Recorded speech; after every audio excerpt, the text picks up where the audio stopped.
भारत में खेती ये सिर्फ मेहनत का काम नहीं है, बल्कि कह सकते हैं कि कुदरत के साथ एक तरह का जुआ भी है। कभी सूखा तो कभी बाढ़। इसी अनिश्चितता से किसानों को बचाने के लिए एक स्कीम लाई गई, प्रधानमंत्री फसल बीमा योजना। तो चलिए आज इसी को जरा गहराई से समझते हैं कि आखिर ये है क्या और एक काम कैसे करती है। इस योजना की असली अहमियत समझने के लिए ना किसी आंकड़े से पहले एक कहानी सुनना जरूरी है। ये कहानी है केरला के किसान श्री लाल कृष्णेश की। उनकी ये एक लाइन इस योजना ने मुझे फिर से खड़े होने की हिम्मत दी, अपने आप में बहुत कुछ कह जाती है। सोचिए क्या हुआ होगा उनके साथ। एक बार नहीं बल्कि दो दो बार भारी बारिश ने उनकी पूरी की पूरी फसल तबाह कर दी। ऐसे में कोई भी हिम्मत हार सकता है, पर यहीं पर इस स्कीम ने एक सुरक्षा कवच का काम किया। इससे उन्हें जो नुकसान हुआ उसकी भरपाई हुई और वो दोबारा खेती शुरू कर पाए। तो सवाल उठता है कि आखिर ये पीएमएफबीवाई यानी प्रधानमंत्री फसल बीमा योजना है क्या? ये कौन सी जीवन रेखा है जो किसानों को ऐसे मुश्किल वक्त में सहारा देती है? देखिए, सीधी सी बात है, पीएमएफबीवाई एक सरकारी फसल बीमा योजना है। इसे 18 फरवरी 2016 को लॉन्च किया गया था।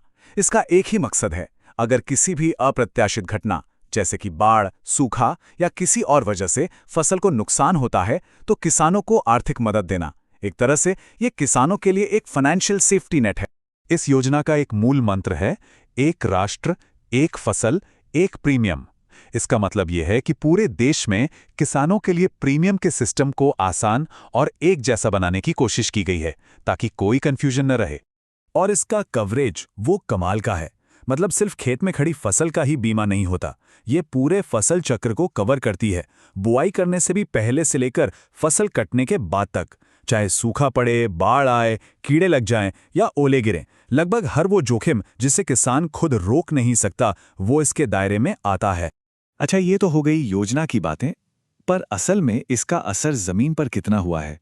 चलिए अब कुछ आंकड़े देखते हैं, क्योंकि 2016 में लॉन्च होने के बाद से ये नंबर्स खुद अपनी कहानी कहते हैं। ये नंबर देखिए, 78.41 करोड़। ये इतने किसान आवेदन हैं जिन्हें स्कीम के तहत बीमा मिला है। जरा सोचिए ये कितनी बड़ी संख्या है। और इससे भी ज्यादा जरूरी बात यह है कि जब मदद की जरूरत पड़ी तो वो मिली भी। अब तक करीब करीब 22.67 करोड़ किसानों को 1.83 लाख करोड़ रुपए से भी ज्यादा के क्लेम दिए जा चुके हैं। ये पैसा सीधा उन तक पहुंचा है जिनकी फसल बर्बाद हुई थी।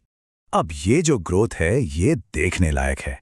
2014-15 में जहां सिर्फ 371 लाख किसान आवेदन थे, वहीं 2024-25 तक ये आंकड़ा बढ़कर 1510 लाख तक पहुंच गया है। ये कोई छोटी मोटी बढ़त नहीं है, ये एक जबरदस्त उछाल है। साफ दिखता है कि पहले की योजनाओं के मुकाबले कहीं ज्यादा किसान अब इसका फायदा उठा रहे हैं।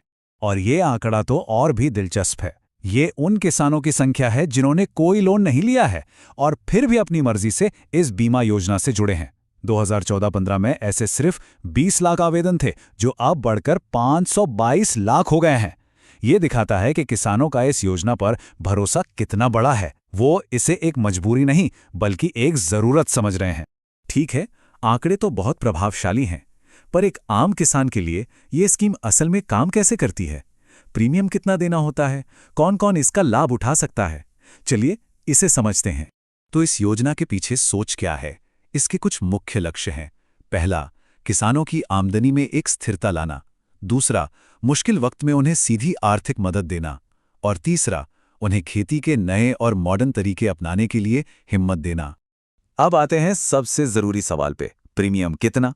तो देखिए, किसानों पर बोझ बहुत ही कम डाला गया है। खरीफ की फसलों के लिए उन्हें सिर्फ 2% देना है, रबी की फसलों के लिए तो और भी कम, सिर्फ 1.5%। हाँ, जो कमर्शियल या बागवानी फसलें हैं उनके लिए 5% है। बाकी का सारा प्रीमियम सरकार देती है, जो 98.5% तक भी हो सकता है। चलिए इसे एक छोटे से उदाहरण से समझते हैं। मान लीजिए आपकी फसल की बीमित राशि है 35,000 रुपए और उसका कुल प्रीमियम बनता है 4,000 रुपए। अब अगर ये खरीफ की फसल है तो किसान को कितना देना होगा? सिर्फ 2% की दर से, जो इस केस में बनता है 800 रुपए। जी हाँ, 4,000 में से सिर्फ 800। बाकी के जो 3,200 रुपए बचे वो केंद्र और राज्य सरकारें मिलकर देती हैं। और कौन कौन इस योजना का फायदा उठा सकता है? तो यहां भी दायरा बहुत बड़ा रखा गया है। चाहे किसान जमीन का मालिक हो या किसी और की जमीन पर खेती करता हो, मतलब किराएदार किसान और बटाईदार भी, सभी इस योजना में शामिल हो सकते हैं। मकसद ये है कि कोई भी किसान इस सुरक्षा कवच से बाहर न रहे। जैसा कि पहले बात हुई थी, इसमें लगभग हर तरह का जोखिम कवर होता है। जैसे अगर आपकी खड़ी फसल को नुकसान हो जाए, वो तो है ही, पर मान लीजिए मौसम इतना खराब है कि आप बुआई ही नहीं कर पाए, तो वो भी कवर होता है। फसल काटने के बाद 14 दिन तक अगर कोई नुकसान हो जाए तो उसके लिए भी सुरक्षा है।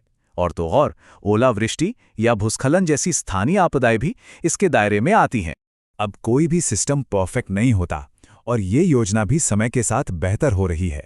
इसे और मजबूत बनाने और पारदर्शी बनाने के लिए लगातार नई नई पहल और टेक्नोलॉजी का इस्तेमाल किया जा रहा है। सरकार ने कई अहम कदम उठाए हैं, जैसे कि एक नेशनल क्रॉप इंश्योरेंस पोर्टल है ऑनलाइन रजिस्ट्रेशन के लिए। डिजी क्लेम मॉड्यूल बनाया गया है ताकि क्लेम का पैसा तेजी से और सीधा किसान के खाते में जाए। और तो और अगर कंपनी पैसा देने में देरी करती है तो उस पर 12% का जुर्माना भी लगाया जाता है।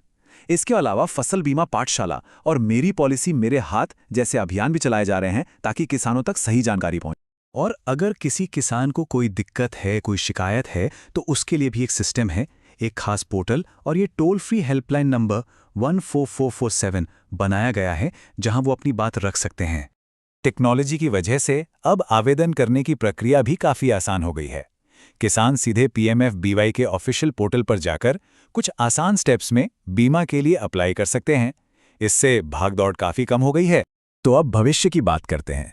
ये योजना अब और भी एडवांस हो रही है। फसल बीमा को ज़्यादा सटीक और असरदार बनाने के लिए अब लेटेस्ट टेक्नोलॉजी का इस्तेमाल किया जा रहा है।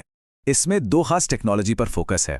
एक है येसटेक, जो रिमोट सेंसिंग और सैटेलाइट के जरिए फसल की पैदावार का बिल्कुल सटीक अंदाजा लगाती है।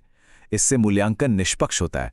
दूसरी है विंड्स, जो हर छोटे से छोटे इलाके में ऑटोमैटिक वेदर स्टेशन लगाकर मौसम का सटीक डेटा इकट्ठा करती है। इन दोनों से क्लेम सेटलमेंट और भी तेज और पारदर्शी हो जाएगा। तो कुल मिलाके हमने देखा कि कैसे ये योजना सिर्फ एक बीमा कवर नहीं है, बल्कि टेक्नोलॉजी की मदद से खेती के भविष्य को एक नई दिशा दे रही है। और ये हमें एक बड़े सवाल पर लाकर छोड़ती है कि जैसे जैसे टेक्नोलॉजी और डेटा खेती से और गहराई से जुड़ेंगे, तो हमारे अन्नदाताओं के लिए, जो पूरी दुनिया का पेट भरते हैं, उनके लिए सुरक्षा के मायने आखिर कैसे बदल जाएंगे।